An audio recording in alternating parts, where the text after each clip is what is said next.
As Prince Andrew, the former Duke of York, really looks at a brand new life over in Sandringham, of course you've got bigger problems. None more so, of course, of what could have been. Could anybody really have saved him? When we look at the bigger picture of Prince Andrew, as I say, Andrew Mountbatten Windsor, the problem that you have now is, seemingly he could have done a lot to save himself. As we know, Congress wanted him to go over there and speak and offer some sort of opinion, but he chose not to. His big fatal mistake, many people might say, was sitting down with the BBC. And as we now know, behind the scenes, our late and wonderful monarch, Queen Elizabeth, well, he told her that things had gone incredibly well. What we found out really was they didn't go well at all, and clearly the BBC, who are, in many people's eyes, not exactly on the side of the monarchy, as we recently saw alongside Catherine, the Princess of Wales, when they repeatedly kept calling her Kate Middleton on a live broadcast. Well, Andrew should have done some much more due diligence and decided exactly who he should sit down with. But behind the scenes, things are really unfolding. None more so with the fact that somebody believes inside the monarchy they could have in fact saved him. As ever, let me explain. Morning chums, lovely to see you. Thank you so much as ever for joining me today, and welcome one and all brand new subscribers on not a bad day, if you know what I mean. Beautiful light in here which makes the world look a little bit better, doesn't it, when you consider how it could look if it was, of course, the depths of darkest winter, which allegedly it is. You get the picture.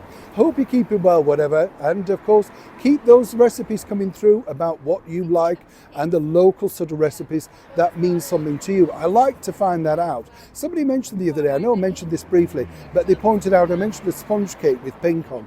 They said it's Tottenham cake. You're spot on. You see that in London, but you don't see it anywhere like in the north or anything like that. You just don't see it. So it is a regional thing, isn't it? Now, as ever, yeah, I'm sorry, I know, you know what I mean. Tottenham cake's delicious though. Delicious with ice cream, let me tell you. Oh yes. Let's get back, of course, to your royal story of the day. When you think about it, you know, Prince Andrew really could have had a different outcome. And this is a very serious message, in fact, because Andrew decided to do everything himself. He decided he was going to represent himself. He was going to pitch forward with exactly how he should be perceived by the public. And everything was wrong, wasn't it? The story about him sweating, non-sweating, you know, the usual stuff.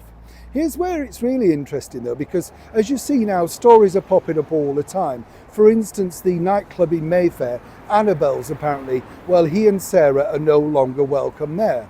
Well, let's be brutally honest, this is just a real cheap stab at publicity, because when were they last there? But consequently, when you're on the downward trajectory, people want to jump on and make out that it's a terrible situation. Now, of course, where this is interesting, and many people are speculating this is, His Majesty the King very quickly, in my opinion, reacted to a lot of negative publicity regarding the Epstein files. But when you cast your mind back, and some people might say this is a very, very similar situation. Way back, if you remember, when the former royal tray carrier, Paul Burrell, remember him? Well, consequently, he's a man who's done incredibly well out of the late memory of the beautiful Diana, Princess of Wales. Appears on cruises, written numerous books, pops up as a royal expert, but let's be honest, you know, it's now 30 years since he had any real insight into how the British monarchy operates. And it was very telling, in fact, that he put out a public statement claiming that he would like to sit down with both William and Harry to let them know his memories of their late mother. Given the fact that, well, there was this bombshell, it's very hard for anybody, one might suggest, to take them seriously. Now, when I tell you this is an important point, you see, because if you remember, Paul Burrell, as I say, the former royal butler, was accused of taking things from Kensington Palace and storing them in his home. And there was very much a sort of strange situation, like Paul has the story of being the only person to sit with Diana on her very final night inside, you know, the palace. One might suggest, well, why did he do that? Was there no family member? Again, it's a very strange sort of story. And of course, that's his story. But if you remember also, when he was accused of that during a legal trial, apparently, according to him, the Queen suddenly remembered a conversation that he'd had with her. And according to Paul, the Queen came through for him as she always would. Of course, we never found out the Queen's version of events or her side of the story. Now here's where this gets really interesting, because the only single person that really could have saved Prince Andrew from this particular debacle that he now is in would be none other than somebody in a similar position, i.e. His Majesty the King, King Charles III. Now, it's a very different landscape, because obviously right now we don't have access to all the Epstein files. They're currently being drip fed, and apparently the big reveal will be in about 30 days. But according to a very well placed source inside palace walls, and you know who these people are, you see it was muted by the fact that His Majesty the King could be the person that could have saved his younger brother from further embarrassment, the removal of titles, and indeed the situation that he now finds himself in. Ostracised, living out at Sandringham, and, well, devoured of all royal life.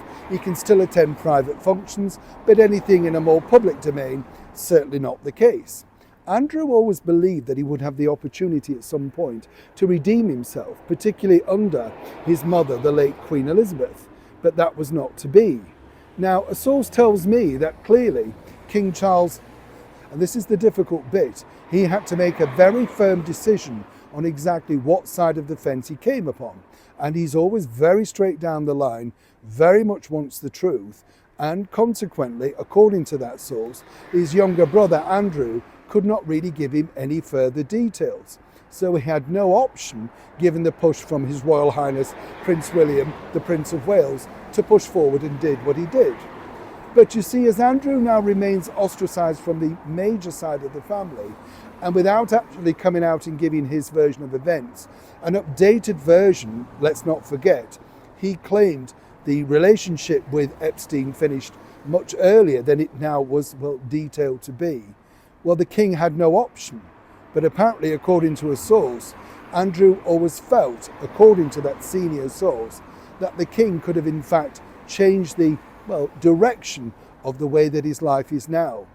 It's interesting, isn't it, when you think, because the king really had no option.